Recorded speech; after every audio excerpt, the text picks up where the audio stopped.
Aqui quem fala é Fernando da Silva Araújo, morador do bairro Solar, Cardoso. Estou aqui agora fazendo aqui uma gravação, uma filmagem, para passar para a Rede Record, pedindo ajuda, para poder me ajudar a descobrir o que está acontecendo com o meu pé de abacate que eu tenho aqui no meu quintal. Está acontecendo o seguinte: chega de manhã, já encontrei essas 5 galhas caídas aqui no meu quintal do pé de abacate. E o que acontece? Essas galhas estão sendo serradas, como eu não sei, inclusive as galhas carregadas de abacate caindo, não por peso, mas você pode observar. Eu vou pedir ao Michel para que possa fazer uma filmagem aqui mais próxima aqui das galhas. Aproxima, Michel, aqui das galhas, para que você possa pegar. Você tem que chegar até ali, porque as galhas não passam da corda de zebra lá.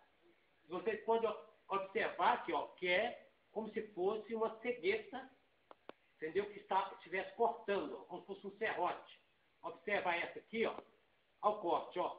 Um corte muito bem feito nas galhas. Todas elas é como se fosse uma cegueta, um corte com uma cegueta. Porém, é tão alinhado os cortes que parece que alguém subiu lá e cortou, mas ninguém subiu e cortou. Tem 2 cachorros aqui no quintal, eles nunca deram sinal, com respeito a isso aqui, certo? Eles são desse tamanhozinho os cachorrinhos. E eu gostaria de pedir à Rede Record que pudesse me ajudar a descobrir o que está acontecendo com esse pé de abacate. Porque as galhas estão caindo e como se estivesse sendo serrada. Se é algum fungo, ou se é algum bicho, o que está acontecendo?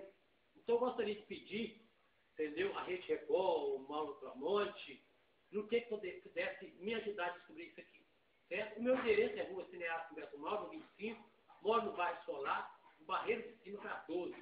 Certo? Eu vou estar colocando aqui, que eu já liguei ali para a Rede Record, eles me pediram para enviar, entendeu, através do e-mail da Rede Record. Eu vou estar colocando e peço a vocês, se puder me ajudar, que vocês possam vir aqui, ver de perto o que está acontecendo com o pé de abacate.